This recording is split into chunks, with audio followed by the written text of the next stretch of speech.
everybody, and welcome to the Tatiana Show. It is January 17th, 2017, a very auspicious day as we prepare for Donald Trump to take office, something that some people are happy about, some people are pissed. There's a lot of big news that came out today. We had Chelsea Manning. She's been given not a pardon, but a commuting of her sentence that won't start until May 17th, which I'm not really sure why it's going to take that long. I think she's been tortured enough. But we could talk all about that in a little while. I'm very excited because today we're going to bring up my friend Javi Sarcar. I think that's how you say his last name. I never call him by his last name because we're buds. And I met Javi in Nashville, and he's part of Bob Murphy's band of merry men, along with some other really cool folks down in Nashville that are kind of scattering around the world. But the last time I saw Javi was in Florida, and then before that we sang together on the Contra Krugman cruise, which you may have heard Bob Murphy and I talk about it on the show last week. So this is actually Javi's first experience being interviewed, and I'm glad that he's chosen to honor me with that. So Javi, welcome to the show.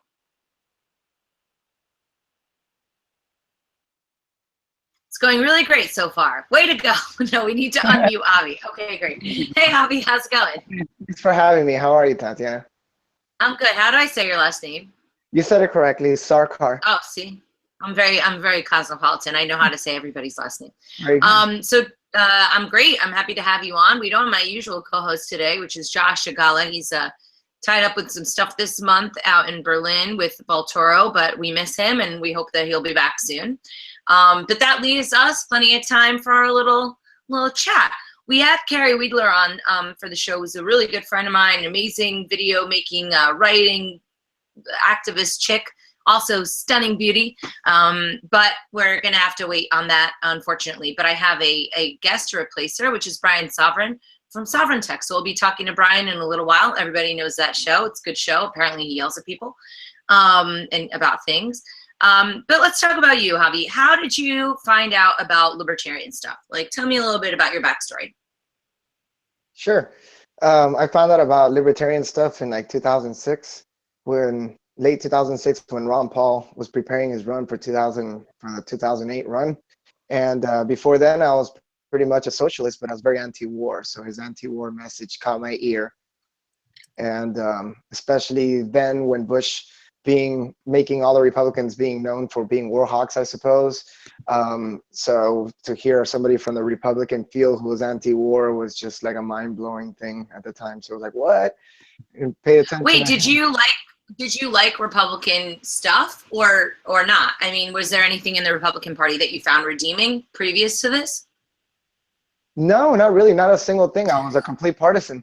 You know, I was completely blue Democrat kind of thing down in South Florida. I'm from Miami, and it's a bubble, and just about all of the young people are left leaning, and I just kind of went along to get along kind of thing, and I didn't really start to question till the Bush era, and then Ron Paul came along, and there's no turning back.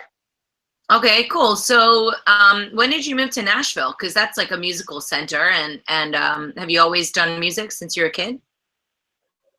I have. I was privately taught from a young age, learned primarily how to play drums, played in a bunch of bands in South Florida, but the scene there wasn't exactly what I was doing. So I decided to move to Nashville in 2005 and around February. And it's been a lot more active for me. Definitely a lot more bands that I played with and a lot more things that I've seen. So I kind of came to do music, and just soon after I found out about Liberty, so it kind of changed a little bit how I was doing things. Okay, well, you know, let's so the political persuasion of musicians these days seems to be a default. You have to be a hardcore leftist, otherwise you're ostracized from the industry. I know that in LA, if you ever say anything other than just the left party line, you are destroyed. New York is similar in that way, and I even have a couple friends here who shall remain nameless because I don't want them to get blackballed, but are definitely very libertarian, and they feel that they are unable to speak about their views, which is ironic considering the left is supposed to be about, you know, tolerance and stuff like that, but I guess not for people who think differently. So I would think that maybe in Nashville it would be a little bit different because the South is traditionally Republican, blah blah blah. So how have you found the political climate among the music community there? Well, you describe it pretty accurately in that most like entertaining, most in this industry and entertainment business, they are largely left leaning.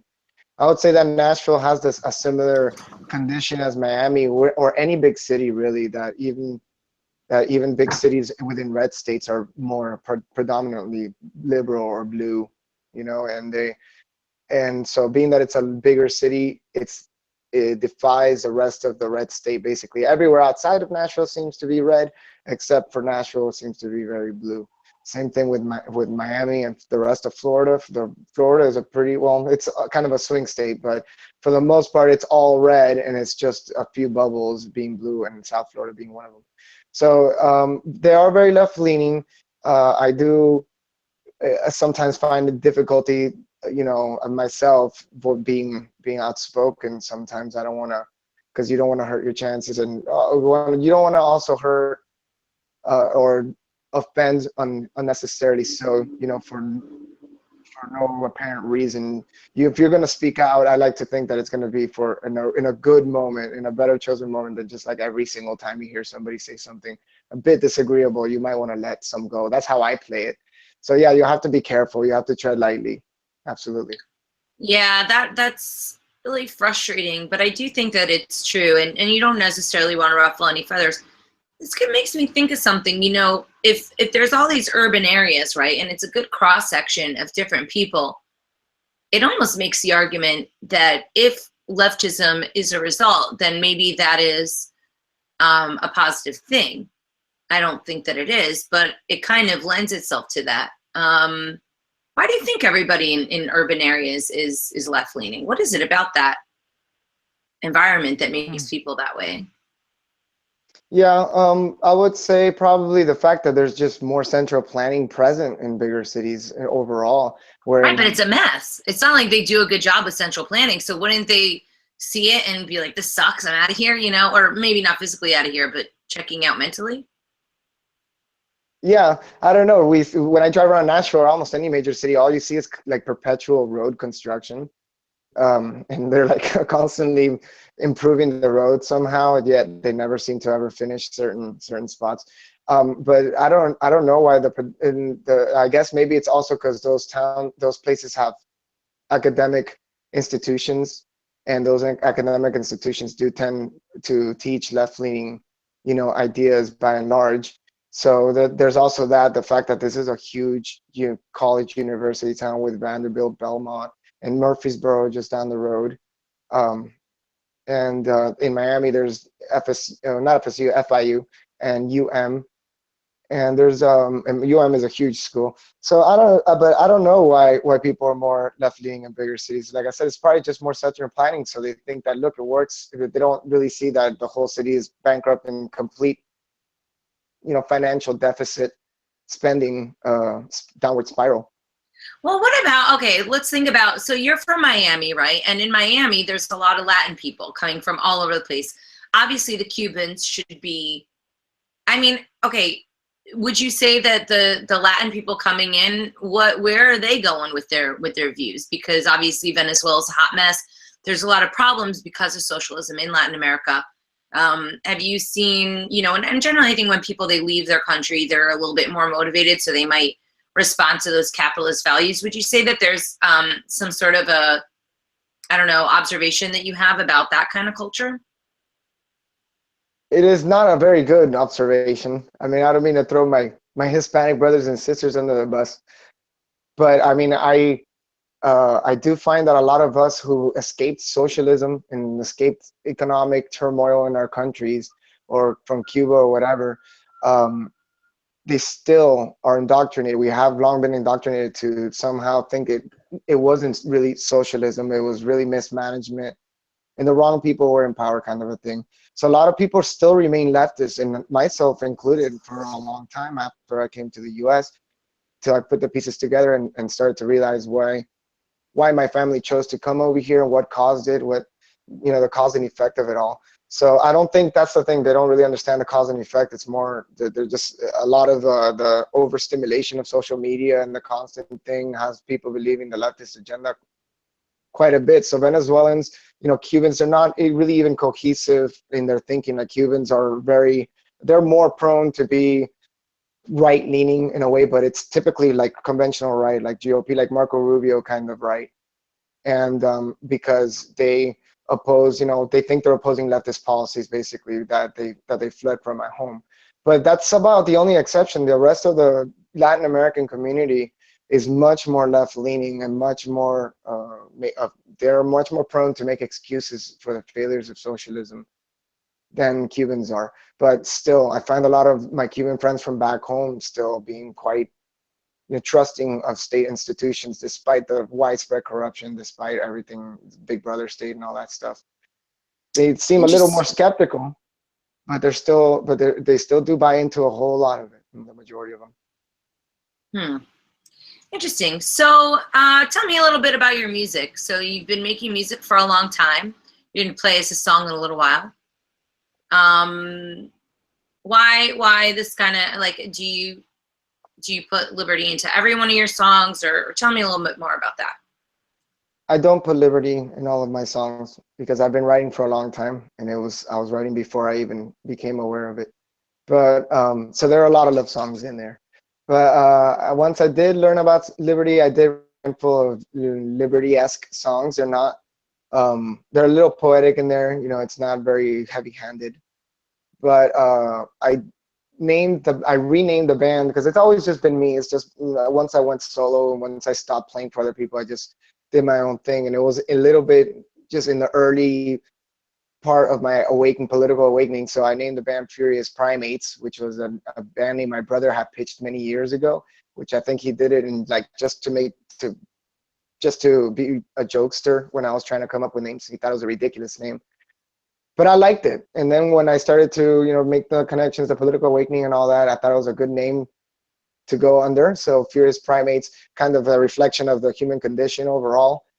And so I started to do some songs that were liberty-minded, and I made a music video called Save Me, which is a bit of a message, a tribute to the liberty movement, and to other people alike who are not even in the liberty movement, just skeptics in general.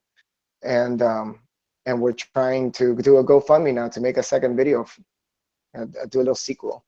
But I like to do, that's what I'm trying to take the direction of the band with the next video. And the next video is to basically put some rock and roll into some liberty without making it too heavy-handed, but not being too mainstream either. It's a delicate balance. I don't know what I'm doing, honestly, still. Well, I think it's always a bit of an experiment with life.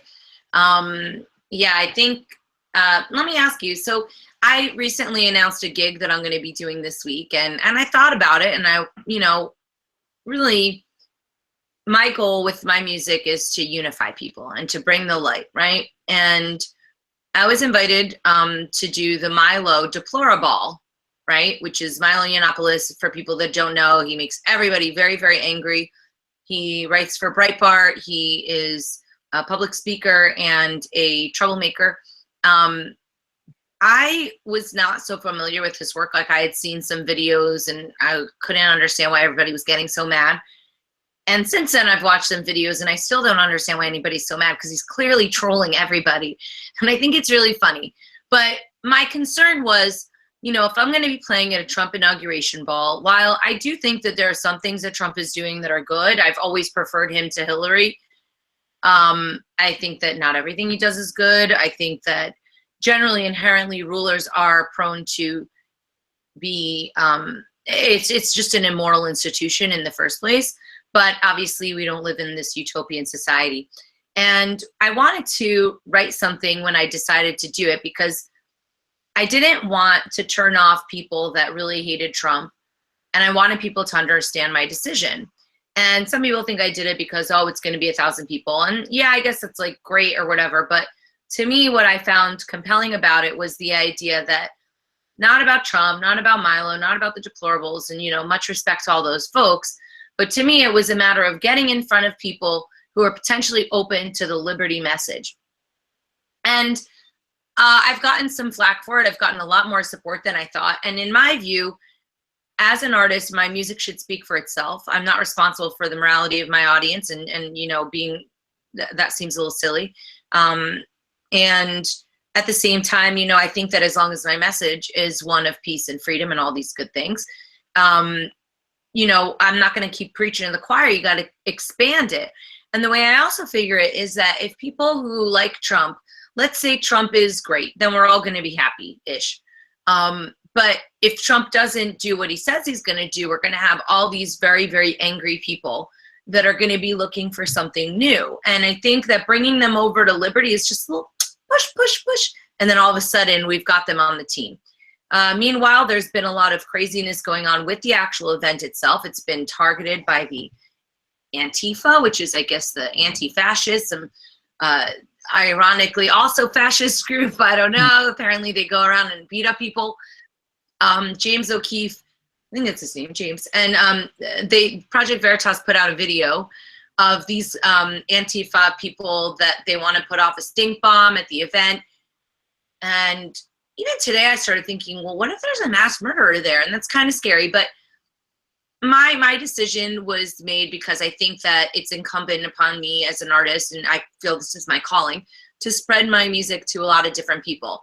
How do you view this gig? Do you think that it's sketchy? Am I supporting white supremacy? Or even though I don't necessarily think that they're white supremacists, but even take it a step further, if ISIS wanted you to do a gig, or if Hillary wanted you to do a gig, I mean, are those equal comparisons? Where do you stand on all this? I feel like I touched on like 50 different things, but sure. Yeah. I'll start with that one though. Sure.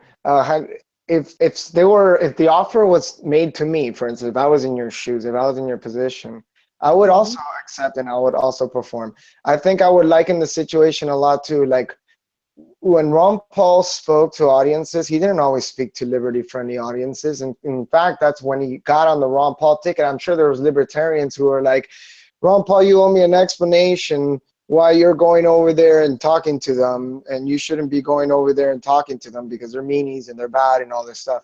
But he went over there and he got up on the mic and he talked liberty. So as long as you don't compromise your message, I don't think you're going to compromise yourself, as long as you don't compromise. So if I was invited by ISIS, I would take their money and I would get them on the mic and I would preach liberty at their ISIS thing. And at the Hillary thing, I would get on the mic and preach liberty at the Hillary thing and take the money. Thank you very much. So I think it's the right thing to do. It's what Ron Paul pretty much did throughout his career to the Republicans, and said, yeah, I'll go and talk. I'm a Republican. Here, let me tell you something about wars. Bam, you know, and I think it's a great move. And as far as like the anti-fascists and all these other people, you know, the fascists and the Marxists, you know, they have something very much in common, and that is their disdain for individual rights. And that's something that they come together on very much alike. And that's why you see, you know, whether it's the alt-left or the alt-right, boy, do they hate free speech. So I'm not surprised. Well, yeah, I was very surprised by everybody's reaction, because I think that, yeah, I mean, aren't you supposed? I would err on the side of free speech with hate speech being allowed 100 times over. I think it's not even a debate, because, yeah, and I think that this is actually why Milo has done so well, and all those guys, and the way that I've read it. You know, I don't want to speak for them, but the way that I've read it, I will anyway. No, that they think that, okay, you're going to call me a racist, so I'm going to double down just to kind of F with you and show that I have the ability to keep speaking freely, and your idea that I'm not allowed to say something is far more dangerous than what it is that I'm saying. And I think that's a very compelling point. And I think that people in the United States overall really responded to Trump because he was so anti-PC. I don't think that people were raging closet racists that were dying to have somebody give them an excuse to come out of the closet, although I'm sure that that's a small portion of people. I think it was just people were sick and tired of having every single little thing that they say policed over and over again. Yeah, there's a big What do you think? element of that. There's a huge element. There's a backlash. Of course, there's that blowback in a way when you're pushing in that direction. Now that the push is going to come back. Of course, the problem is that every time the pendulum swings, it's like it swings right into the wrong solution again. I mean, if I feel as if Trump basically got his way, I think there is something to be said where he would, even though he hates CNN and CNN is terrible for example, that he would turn around and use that to impose his own mode of control over the free press, if you will. So I mean, there's always that thing where they're like, the anti is not always the solution, and these leftists who think that all we have to do is oppress our oppressors, they have it wrong, and the other side keeps answering with that pretty much exact same lie. So this back and forth, I mean, is going to be a perpetual spiral into something, into some, hopefully some reason. It's some huge whistle blowing, something opens their eyes and people find some common ground. Yeah, I think it's going to be interesting to see what happens, because I love when he yells at the press, but at the same time, apparently he's withdrawing people's credentials, and that's his own version of censorship. So, that's not particularly encouraging. There's some really big news today that Obama, well, actually, before I go on to the big news, what I find other news is that Obama just signed some sort of thing where now they can spy on you, and then they can spy even more in detail, and then they can give it to the next guy, and then they could prosecute you. So basically it's absolving the Fourth Amendment rights through just this sort of backdoor loophole, which, if Obama hates Trump so much and is such a good guy as he's trying to establish in his last death throes, then why is he granting him such incredible powers if he doesn't trust him? Yeah, there's so many smoke and mirrors. It's so hard to understand, especially Obama expanding all these surveillance powers right before Trump comes in, and then turning around and commuting Chelsea Manning's sentence. It's almost like counterintuitive. Like, it's hard to make out and decipher what all these actions exactly mean and what they're thinking up there. But I also am under the impression, and been under the impression for a long time, that the powers that be had totally vetted Trump, and in a way, like, they wouldn't have. I hate to sound too conspiratorial, but I doubt that they just accidentally let him in. So I mean, one way or another, they're going to make sure that he benefits their agenda, whether he likes it or not. So they're going to steer him to kind of, I guess, discredit dissenting voices that have already been saying a lot of the things he's saying, but now get associated with Trump and supporting someone like Trump. Yeah, I'm not sure. I don't know if Trump is an inside job. From what I hear, he's been listening to Alex Jones for a very long time. I don't think that the elections are fair, and I think if it was that close, I don't know. It's interesting. I mean, maybe they just had a bunch of dirt on people, because now there's all this stuff about Pizzagate. No one wants to talk about Pizzagate. I don't want to talk about Pizzagate, but I can't look away. And maybe there was just so much dirt on Hillary that they went with the Trump train. I'm not even sure. It's very unusual, and it does feel like things are super duper intense right now. Facebook is a war zone. DC is a war zone. I'm very happy that Chelsea is going to be released. Of course, it's not as exciting as some, he didn't pardon her, because I guess that would have had an influence on Snowden and Assange's, their ability to prosecute them, I guess. And they're also not letting her out until May, which I'm not really sure why they can't just do it now. Hasn't she suffered enough? And it's very, very weird. I think that there's a lot of different things at play here, and Chelsea's not really going to make much trouble for them. It's hard. And I also find it very disingenuous of Obama, because I mean, he's been holding her hostage this whole time, and now he's like, I'm letting her free, because but wait, you let her stay in there the whole time, and she's had to try and commit suicide twice in order to get anybody to try and help her. But I don't know, man. What do you think? I think you're right that we should be wary of this being just a political opportunist move, just for political brownie points at the end of his term. How easy it is to commute her sentence when, like you said, it could have been done at any time, and you waited till the very end, and to do just a commute, because it wasn't a full pardon, to keep the precedent so they can continue to probably prosecute whistleblowers, like you said. But I don't particularly think like that Trump may be an inside job kind of thing. Like, but I do agree that he could be probably handled, like, with the dirt they have on everybody, who knows. But I guess I'm very wary of the whole populist, especially because in South America, in Peru, from where I'm from, that's pretty much what happened. Like, this populist guy comes in, they challenge the powers that be, and then the powers that be choke and the economic noose, and to get their way and bring the country down to its knees every time.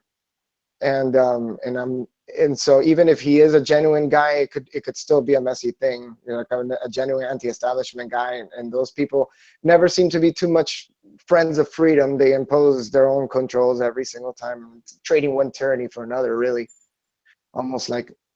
But anyway, we don't know. There's still a lot to. The thing is that, like, yeah, I agree. It could really go to pot, but gosh, we have like 5 minutes to think that maybe it won't be horrible. And I can't help it. I'm excited. I hope that he goes in there and, kicks some ass.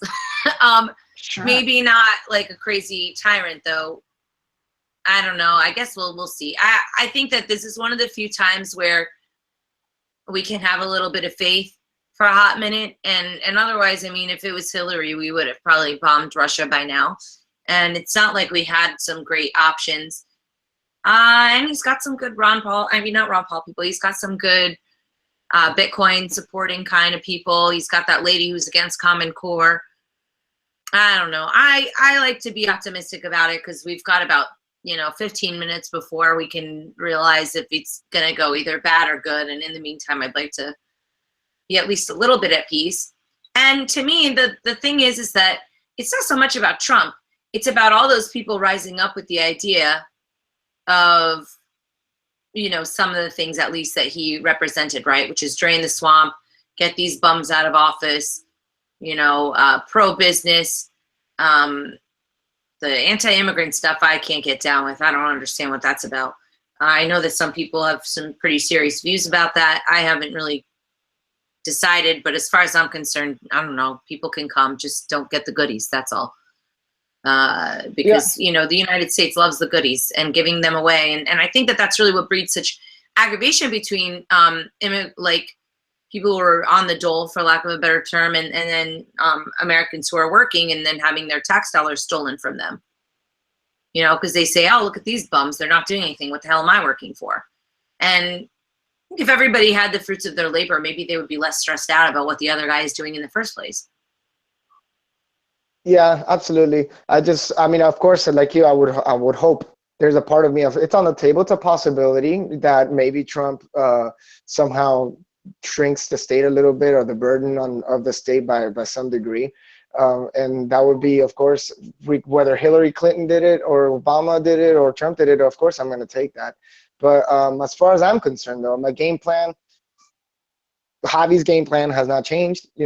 I'm still going to promote liberty. Nothing's changed just because this head of state is going to change. To me, the mission remains the same. That's to just win minds and not really worry too much about them, and I do monitor. It's not like I don't pay attention, stick my head in the sand, and never check in on what the administrations are doing and what the Congress is doing, but try not to fret too much, either fear them or put too much faith behind them, because then even though we're not voting for them, we are giving them our power in a way, by giving them power over our minds. And by just preoccupying ourselves with them is giving them conceding a little bit of power. So I agree. I think if we just concentrate and entertain the idea of liberty far more than we entertain the idea of their character or whatever they did or their actions, I think we'll make more headroom, hopefully.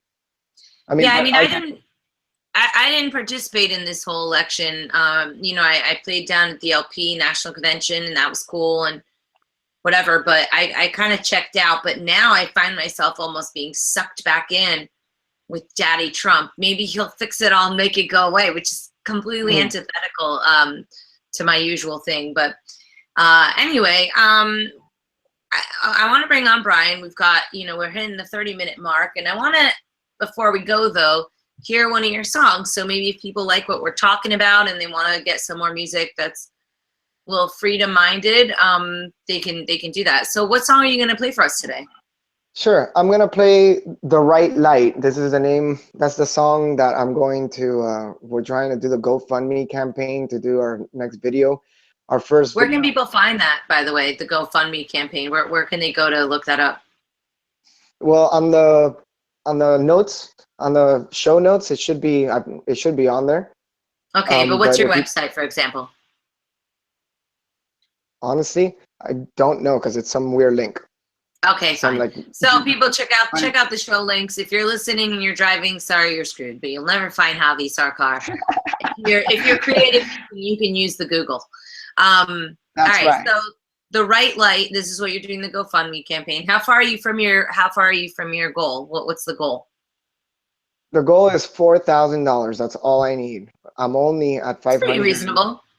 I mean, if you see the first video, we're not playing around with that quality. I mean, it is top-notch quality. So this is a very, very thrifty fee for such high quality. And yeah, it's Furious Primates. You can look it up on GoFundMe. Okay, great. This is called The Right Light.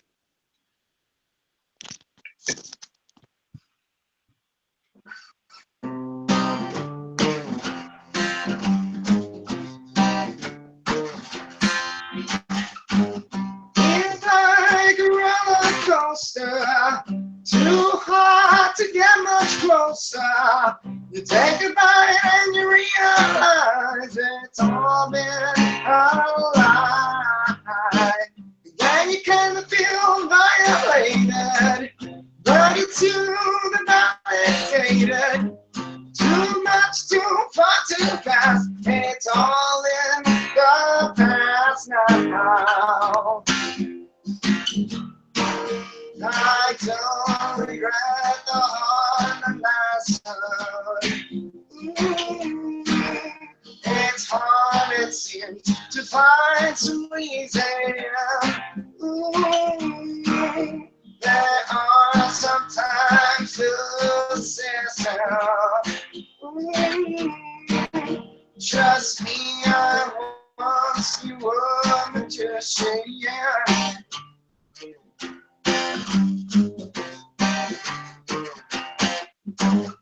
It all seemed to turn around the time I came to town. I thought I could have done a damn good job. Forgive, no, forget. The day will come when you wake up. I know right now you don't give a fuck, but I bet one drunk at night you'll say I was right. I don't regret the hard lesson. It's hard, it seems, to find some reason. There are sometimes it's the system. Trust me, I won't see one to shake.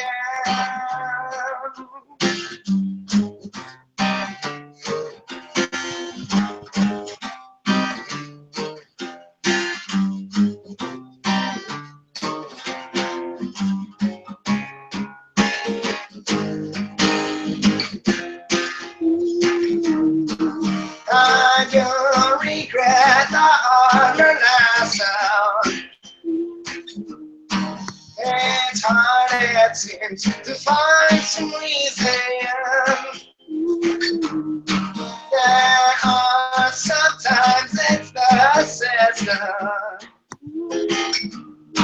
Trust me, I want you all, but just yeah. Oh yeah, yeah, yeah, yeah, yeah. Oh, no, no, no, no, no, no, no, no, no.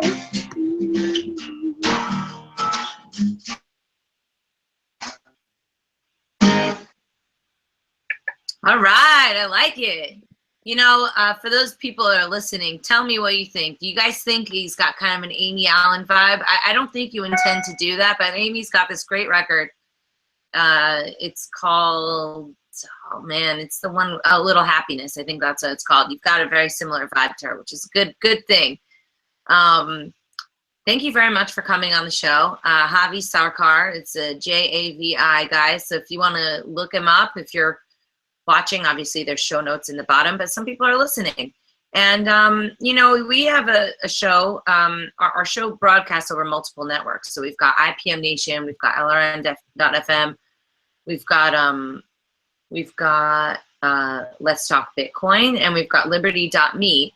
But on Let's Talk Bitcoin, they've got a thing where they have got the magic phrase. So what do you think should be the magic phrase or word that we could assign to this? I like it to be something positive that reminds people of something, you know what I mean? Like Hope 2017 or something. I don't know. What do you want it to be? Gee, I don't know. I will let you choose. Cool. I don't know. You stumped me. Okay. I'll make it up then. 2017, okay, cool. The year of mystery. There you go.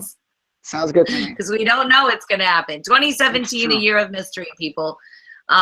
Okay, cool. So thanks, Javi, once again for coming and chilling with us. Guys, I hope you go to his GoFundMe campaign. Give like, I don't know, 10, 20, $100, $4,000 and help him get his video made. And I can't wait to see you again. I think hopefully I'll be seeing you this summer. That show is unannounced and unconfirmed, but there may be another cool hang in our future soon. So thanks for joining me and also for making music about something that matters. I'll see you later. Peace out. And you as well. And thanks. So next up, we're going to bring up Brian. But before we do, I wanted to mention a couple things. I wanted to say thank you to some of our sponsors. The BitcoinCPA.com has been helping me not go to jail for tax stuff because Bitcoin and taxes are not an easy task to manage. CryptoCompare.com, awesome dudes based in the UK. You can find out all your different crypto information. FreeRoss.org. I wish Ross was let out today, but no dice so far, but we're still fighting for him. So you can go to FreeRoss.org and find out more.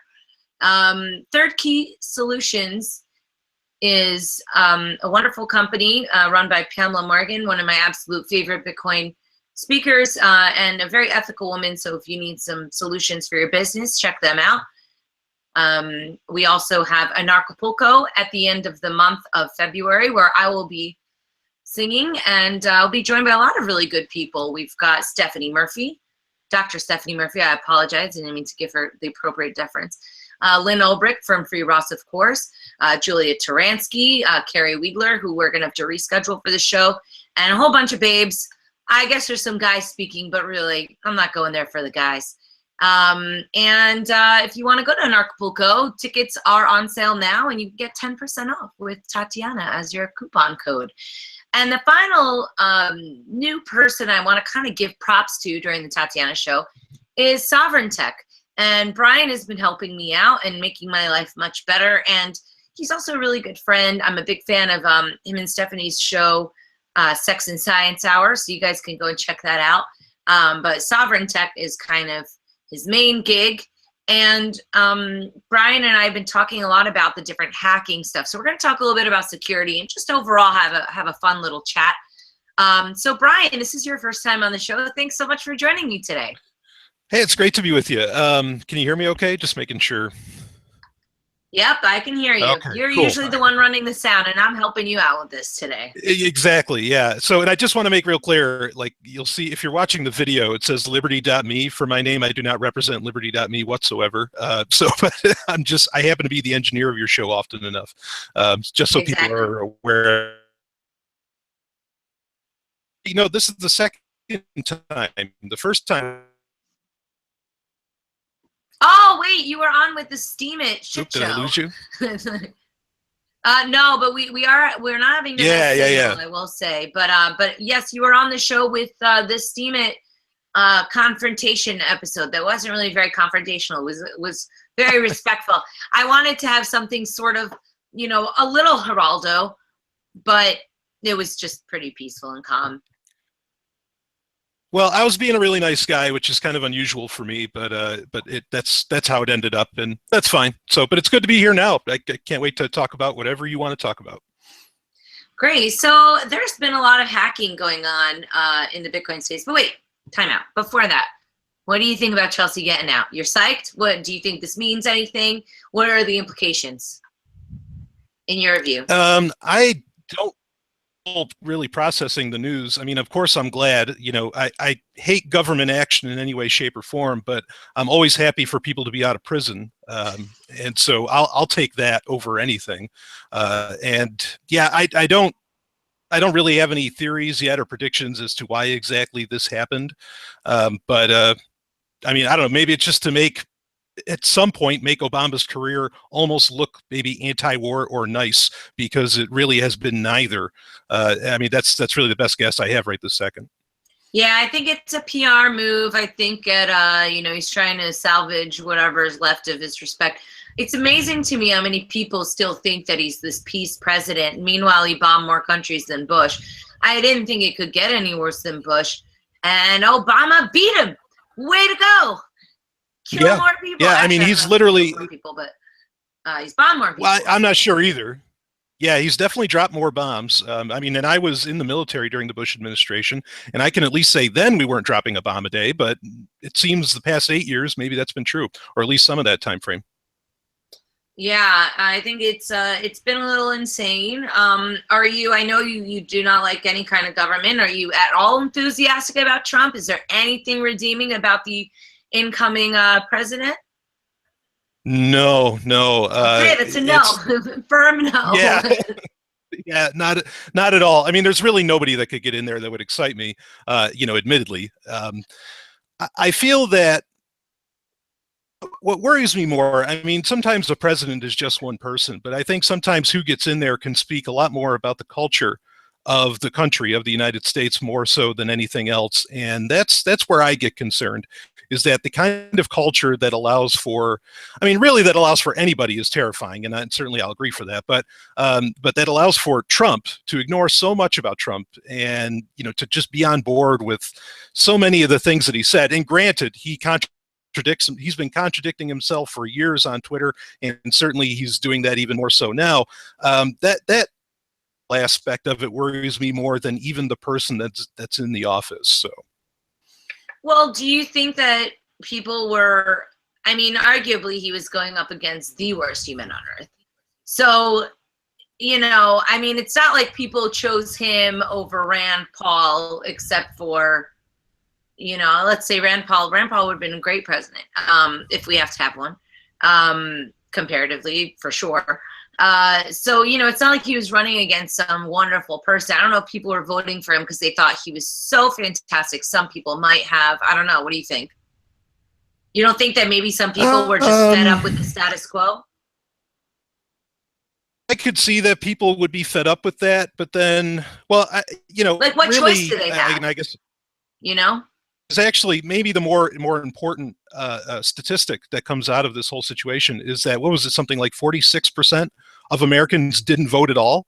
And that's actually good news to me. Like, I like that, the fact that they didn't even bother, because there's maybe, I mean, I don't know what the reasons are behind that, but maybe if the reasons are anything remotely like, look, we're not getting represented at all, so screw all this, I'm totally on board for that. So at the same time, as much as I'm complaining about the culture that, say, was like, oh, look, we got to have something other than Hillary in, at the same time, there's that culture that clearly just didn't participate. And I love a non-compliant society. I mean, I think that's just like the best thing. So there, even in all that, there is kind of, I guess, a hopeful message, all the same. What do you think about, okay, so I know that you think that voting is immoral, and I was debating about whether or not I should vote for a while. And of course, I was out of the country, so it was convenient that I couldn't, and I probably wouldn't have had I been here, because I morally oppose the rulers overall. But the problem with people not voting is that it doesn't get attributed to anything other than laziness. So I don't think that even if 80% of the people didn't show up, it's not like the government would be like, well, it looks like this voting thing isn't working. Let's just not do this anymore. So what do you think of that? I mean, how do you resolve that, or do you don't take it that far because you're not responsible for everybody? No, yeah.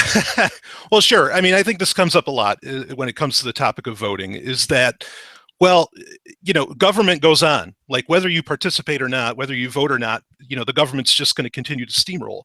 I actually disagree with that kind of logic, just because, I mean, it's not politics, and voting in particular is not some kind of zero-sum game. Instead of paying attention to politics, or instead of voting and getting involved or running for office or something, is you could be making a business. You could be doing entrepreneurial efforts. I mean, you know that as well as anybody, Tatiana. I mean, you're one of the most entrepreneurial people I've ever met, and so people can put their energy in that. It's not like, well, and the thing is that putting your energy in that actually circumvents the government itself. In a very real sense, choosing to do business instead of choosing to do politics, I mean, that's the real alternative. And that's something that you can do. I mean, I have a saying, it's not my own, but one that I like to use a lot, which is business over bullets. Because doing business, stops the bullets.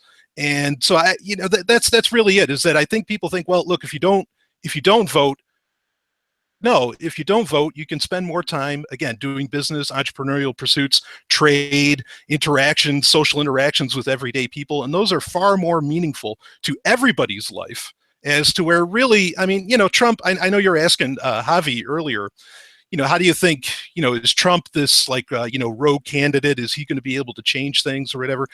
Personally, even if he, and Javi brought up, I think astutely, he brought up that, well, maybe, one way or another, he's going to have to do what somebody wants him to do, they, them, those, whatever the powers that be. And I kind of agree with him, is that even if he got in there by the people, and quote unquote, supposedly for the people, we've had presidents in the past in the United States that seem to be pretty anti-government or anti-bank or something like this. And both of them met a bullet. One died, one did not. But if, anybody that thinks that they can really kind of stop the plan politically are going to, and I don't want them to, because I mean, I'm a pacifist pretty much, like they're going to meet some kind of ignoble end or action. So I really don't buy into the idea that like, Trump can actually really change anything in the first place. Well, that's where I think maybe his abrasive, let's put it, personality might actually come in handy. It could go total Hitler, right? But it could be sort of like you can't just be Mr. Ron Paul and like, oh, I'm so friendly. Maybe you got to be a jerk in order to get some stuff done. I don't know. I feel like I'm holding on to like of a dream, but I'm not letting go, and we'll see. America might be screwed, but I don't know. I think it's cool that people got excited, and I think that the next couple rounds, they're going to continue to be less invested in the political solution. And on my point, I don't really do politics anymore, because why? It's stupid. Like, it's totally worthless. And that's why I think Bitcoin's so cool, because when I went to my first real Bitcoin conference, it was the same thing like a Ron Paul event, all different kinds of people. But we didn't have to stand outside. We didn't have to hold a sign. We didn't have to say, can I have a little crumb from the table? No, we were like, bitch, I'm making my own table. And I think, I'm sorry to cuss on the show, but yeah, I think that's kind of the direction that Bitcoin took me into. And that's why I think, for artists to make artist coins like Tatiana coin and potentially use that kind of model for other kinds of businesses. I think the more empowerment that we can give to people and not even deal with the political stuff. I mean, they'll learn economics real quick once they're trying to do a business instead of just getting their little goodies. Sure.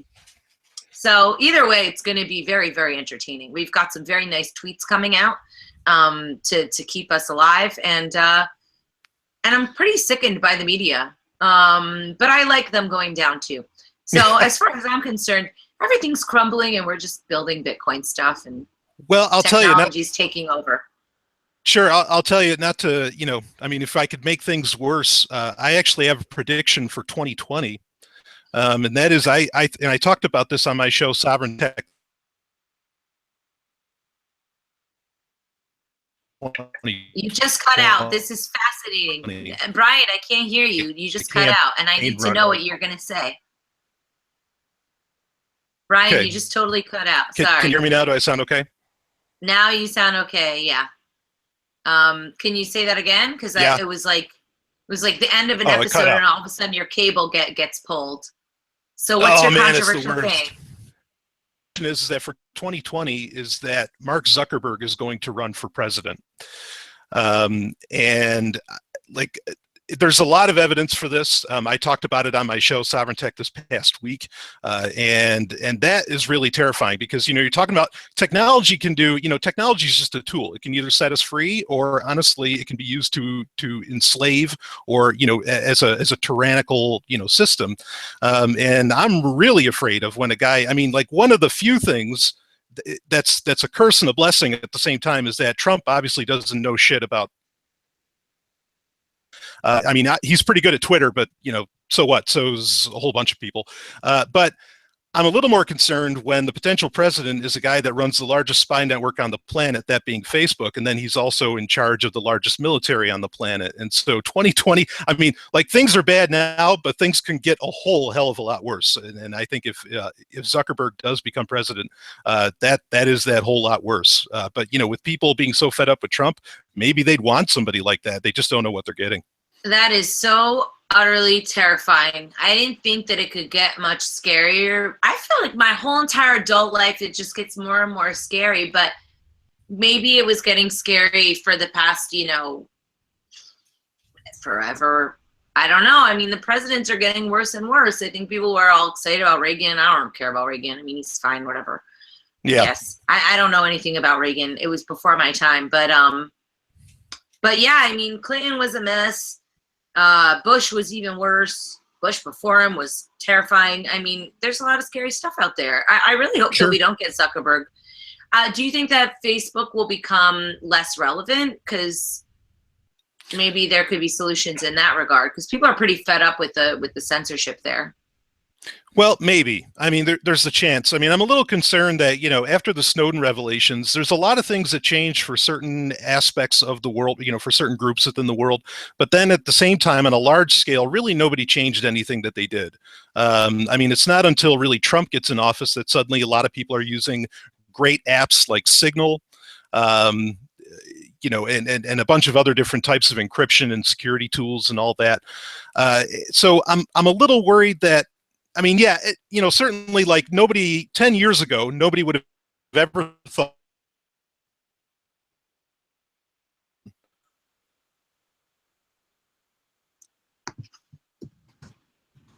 Could Facebook go away? Sure. But then Facebook's not just Facebook anymore. Facebook's Instagram. Facebook is a whole bunch of things.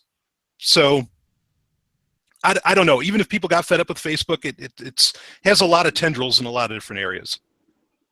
So one of the things that I'm doing, you've been helping me with this Tatiana coin, and I don't mean to be plugging it, but what we found as a natural result, one of the main reasons why I did Tatiana coin was, funding and fans, right? How do you make your music without getting a handout from the corporations that will give you a bad deal and tell you what to say?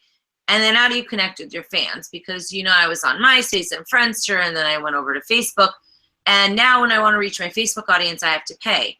So basically with Tatiana coin, it will allow my fans to, if they hold Tatiana coin, to message with me directly and message to one another, which I think is almost like an inverted version of Facebook. And what I'd love to see is people interacting in that way, where they actually are controlled through these tokens versus having another platform. Granted, Tokenly, who's providing that interface, is a platform, but you could take your token holders and go to a competitor should one arise, right? And that ownership of that relationship, I think, is pretty critical going forward, because even if Facebook goes away, we don't want just another one to kind of fall in its place, so some more people can spy on us and look at what we're doing and talking about all the time, tell us what fake news is and whatnot. Do you think that there's hope in social media solutions with cryptocurrency or any other technologies? You know about all sorts of tech stuff from Sovereign Tech. So where do you see that going? Or you think people are still going to be like grandma using Facebook?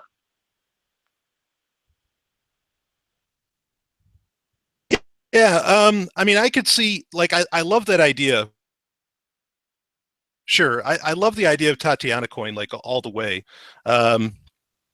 And as far as getting, I mean, I've tried to push for this for a while. Not that I have like a gigantic audience or anything, but like trying to get people away from sort of these larger venues, like online venues, like Facebook or Twitter or something like that. I've felt like for at least the past few years has been kind of fruitless. And I'm not sure what the magic ticket is, like, to get people away from that. Is it because they can find where if there's the mixture of content and monetary value of some kind of like a token system. Like a Steam It? Yeah, but something with better economics behind it. You know, something where like what is it? Yours.network. That's kind of the Bitcoin version of sort of a Steam It, you know, but maybe a little better implemented. You know, something like that maybe get people away from, you know, from Facebook and from a lot of these other things. But the key thing is that whatever the next system is, it needs to be open source to where people can actually, if they want to, they can get away. They can genuinely get away from whatever it is that, you know, in case, I mean, like Facebook is doing it all the time. And, you know, 20, 30 years ago, it was AOL, where they would just get really tyrannical with with the controls they had over content creators. Now, granted, content creators don't have to use those platforms, but regardless, I mean, bad business practices and being anti-consumer is being anti-consumer. So I think that, yeah, it requires something kind of like Tatiana Coin. It requires something like a yours.network or something like that, to where people, I think, will finally see the added value and the good reason to completely leave, you know, Facebook and all of the rest of them. Because, I mean, these services can be left behind. But it's really going to take something special. Well, maybe, you know, this is something I've always thought that music could lead people into crypto, because God knows the technical explanation isn't exactly a hot ticket. But, you know, I guess that's one of the problems with all these social networks when they're trying to build alternatives, is how do you get people to actually use it? So maybe by having that artist incentive, you know, if Kanye actually did make a coin, people could message with him and get all this stuff in one place in an easy way, but then also be able to interact with other artists. It almost speaks to the Napster model. I saw this great movie. Alex Winter did a great movie about Ross with Deep Web, but he also made a movie before that called Downloaded, and it's really, really good. I don't know if you've ever seen it, but y'all should watch it. And one of the things that really struck me, because I wasn't a person that knew how to even use Napster, so I wasn't messing around with it. But one of the things that struck me was that Napster could be, basically, it wasn't just about the free music, it was about the experience with your fans. And when Tokenly's building out this token.fm thing, where basically, because we're going to have album tokens, so right now, if you want to buy a Tatiana album on iTunes, you can't send it to Stephanie because iTunes is actually just licensing that music to you. Well, if you bought a Tatiana Coin album token from me, you could borrow it, you could buy it, and then you could lend it to Stephanie, and you're not violating copyright. And what we're doing is we're building this sort of incentive process where you as a fan, by sharing the music, are getting incentivized through, you know, some sort of little small percentage or some sort of whatever, and the artist is also getting a little something. So it kind of combines certain aspects of Spotify and Facebook and makes them function. Now, all these features aren't built out, but that's the way I see it kind of coming together, because then you could say, well, I take Brian token to get Adam token to get Tatiana coin or whatever, and then we could kind of all make our own little tribes and grow it organically, because to that tribe, that's really all that matters. You don't really care about 5 million other people using it. You just want to connect with those people that you like and maybe some of their friends and stuff like that. So I think it sounds very ambitious to be saying in a way that, yeah, I just want to, you know, replace the need for Spotify and Facebook. But I don't think that people are satisfied with those services. And I don't see why not. I think that I think the tech is going to be, interesting to see how we can engage with people. And if it's not with our stuff, I mean, I just want somebody to do something to get me the hell off of Facebook. Somebody said to me the other day, they're like, "Oh, why don't you get off of here?" I'm like, "Because I'm an artist. I can't get off of Facebook. I might as well die." Actually, I'd probably make more money that way. So, it'll be interesting to see what plays out. Yeah, I agree with that. I mean, and people have actually predicted that the internet would go in this direction. In fact, there's a video that had been going around the internet just recently by the late great David Bowie from 1999, where he was saying pretty much exactly what you were just saying, where you're going to have these niche groups on the internet where the music is going to meet the fan, and they're going to be the symbiotic relationship. And I think the reason that it didn't exactly happen yet was because that symbiotic relationship wasn't possible until you ended up with Bitcoin and token systems and things like this, to where there was real incentive for that symbiotic relationship between audience and artist. And I mean, it's an exciting time. I think there's potential flaws with it, not flaws per se, but that, one thing that I don't think that there's like a really great answer for, and I'm kind of going to be a Debbie Downer here, I guess, that, 30, 40 years ago, you could just be a drummer and you could make millions a year, just on being a drummer, because the music industry had such a centralized control of everything. They controlled the flow of money into the business, into the entire industry, the whole thing. With the decentralized kind of art system, which is really what we're ending up with, thanks to the web and then Bitcoin and tokens, things like this. I don't think any artist is ever going to achieve those heights of wealth anymore. I think you can live very nicely. You consider like a Lindsey Sterling or something like that. But I don't think like that whole idea of, say, like I don't know, whatever huge band, U2 or something. Like I think the days of those kind of artists are just gone, where it's like everybody on the planet Earth knows who they are and all that. But at the same time, like I think you create a longer loyalty when it's more of a niche thing, where I think it may benefit. I mean, there's so many bands like me, I'm like an 80s metalhead, and I know I listen to albums that nobody else is listening to anymore, new albums by these bands from way back then. And, because nobody's buying their albums or even going to their concerts anymore, I mean, these guys are starving. But I think if it's more of the symbiotic relationship where there's this community and interaction built around tokens and the art and all that, maybe that could actually sustain the artist really in the long term greater than the music industry ever did. But I mean, all that's kind of theory, and, we live in interesting times. Well, the problem with the Uber superstars is that they're results of the kingmakers, right? Yep. It's not necessarily because they were the best. It was because they had the best, backroom deal or whatever. And that's what I find so revolting about the music industry these days. And for a while now, when Britney Spears came out, to me, that was the death of the music industry, because she was utterly porno pop. And don't get me wrong, I like to dance to some good old, slutty music and all. But when everything became that, or some sort of a wannabe soulful thing that wasn't really soulful, I mean, I feel like music has really been hijacked from people. And as an artist, sure, do I want to be really rich? Of course I do. Everybody wants to be really rich. But I would certainly sacrifice some of my riches, which is sort of anti-capitalist of me, but in order to have a more even playing field so artists can actually all make a decent living. So that they have control. I agree with you. I think that's a great attitude to have. Yeah, well, it kind of goes with the idea that if you're anything but a leftist in Hollywood, you're ostracized. It's ridiculous. Music should be free, whatever your position is. We're coming up on the hour, and we didn't talk at all about security, which I'm really glad about. But before we go, do you want to give people your top 5 security tips? I think that might be a little bit more digestible. What do you think? Go for it. Sure. Absolutely. So number 1 is get away from Gmail if you can, because Gmail is such a hot target. I mean, people just go after it, or make a crazy Gmail. If you have to use Gmail, make a crazy ass, email address, like nothing even remotely like your name.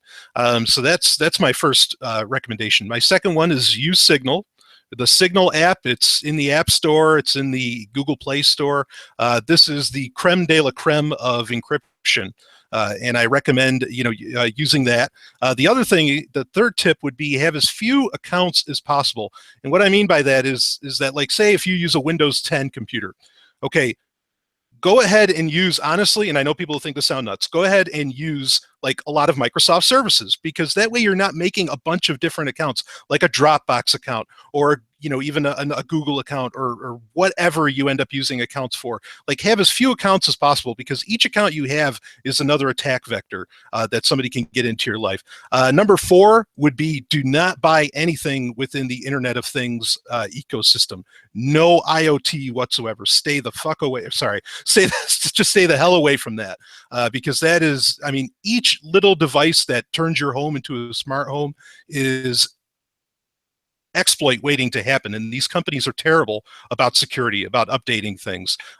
So stay away from that. And the fifth one, I guess, would be to use an ad blocker at all times, and do not feel like you using an ad blocker and going to some news website and you're blocking their ads and they're not getting paid is in any way unethical, because it's not. Your job as a net citizen, I don't really like all those terms, but for the sake of the podcast, your job is to secure your own stuff, is for you to be secure. Let the news website figure out just how exactly they're going to get paid. That's their job. Your job is to make sure, because the more secure everybody is on the internet, it's a network effect. Everybody gets more secure because you're doing your best practices. So ad block everything. Don't even think twice about it. I get tired of the ethics question around that. There is no ethics. The only ethics is you stay secure. That's, your goal in life is to be happy, and security is part of it. All right. What's the ad blocker there's that you 5. like? Yeah, no, those are, you have those ready to go. I like them. They were easy to do. They make me less fearful of security stuff. What is the name of the ad blocker that you like? uBlock or something, Origin? Yeah, uBlock Origin. It's available for Firefox, Microsoft Edge, and Chrome. It is absolutely the best. Yeah, it's on everything. Okay. Oh, good. One All right. last thing. So people are getting hacked in Bitcoin a lot lately, and a lot of that is because of the SMS two-factor authentication. Do you have a solution for that? What should people do? Really quickly to that one. Yeah, sure. So that would have been, I guess, number 6. There's 2 options. One is use Yeah, this is the bonus round. Use either one of two things. If you have to use SMS, if you don't have any other options, it's better than not having it. But if you can, use either Authy or the Google Authenticator app. Either of those are really, there's problems with Authy, but either of those are good choices. Those are kind of the top 2 out there. The second option really that you could do is there's a device called YubiKey. It's YUBI Key, and you can buy these on Amazon. They're like $30 to $50 depending on what they are, and it's just a little USB drive or an NFC device that you can plug into your computer, and it works as your second factor authenticator instead of using SMS as your second factor authenticator. You can effectively, like, using a password manager like LastPass is a great thing to do. That's definitely a step you want to get involved in. You can actually kind of triple lock like your LastPass account if you use a YubiKey, because your LastPass won't open at all. Even if somebody had all your LastPass information, if they didn't have that little hardware device called a YubiKey, they can't do anything about it. So those are my recommendations: is either use an authenticator app, not SMS, or grab a YubiKey. So there you go. What if you lose your YubiKey? There are ways to kind of work around that, but a YubiKey is designed to be left on your keychain. So treat it as important as the key to your house, which hopefully nobody ever loses. And if you do, well, Have you met half of the drunken population of this country? People lose their keys, but yes, okay. Can't be perfect. Well, that's a whole other conversation. So as far as what we gotta get into the nitty gritty of PGP and stuff soon, because Sure. I want my listeners to be secure. I want new people to get into Bitcoin. I want them to lose their coins. Yeah. But we'll have to do that another day. Brian Sovereign, you're such a wonderful guest. I really enjoy talking to you. I enjoy working with you as well. But all sorts of good things about you. So plug yourself. Thanks so much. Where can people find you? What's the story? How can people find out more? Sure. So the best place to go is sovereigntech.com, and that's SOVRYN tech.com. It actually takes you to my Patreon page, which I have a lot of lovely patrons that help make Sovereign Tech go round and round. But if you go there, all my episodes are there, all the relevant links, and anything that I'm involved in is there. Or you can go to, I have one other website, zog.ninja. And there you can find all my games and even my albums. You can find all kinds of things there to have a good time with. So either of those sites will get you hooked up with me. And on Twitter, @SovereignTech. Very cool. Thank you so much for coming on the show. Thanks, everybody, for listening. These sponsors are Anarchapulco. Use Tatiana to get 10% off. TheBitcoinCPA.com, CryptoCompare.com, FreeRoss.org, Sovereign Tech, and Third Key Solutions. So please show some love to my peeps. Josh, if you're at home and you're listening, we miss you. Go to Vaultoro.com because, Bitcoin isn't enough. You want Bitcoin, gold, all in one place. Go to Vaultoro.com. If you would like to be advised on your PR, marketing, advertising strategy in the crypto space, please go to my company, CryptoMediaHub.com. And I'm going to be doing a huge crowdfunding campaign starting on February 9th. So people, go to TatianaRose.com. There'll be a landing page up in the next couple days. We've got a really great video showing you what it's all about. So if you love me and my show, please give me all your money. No, I'm just kidding. All right. No, I'm not. Seriously, give me all your money. Bye, everybody. Peace out.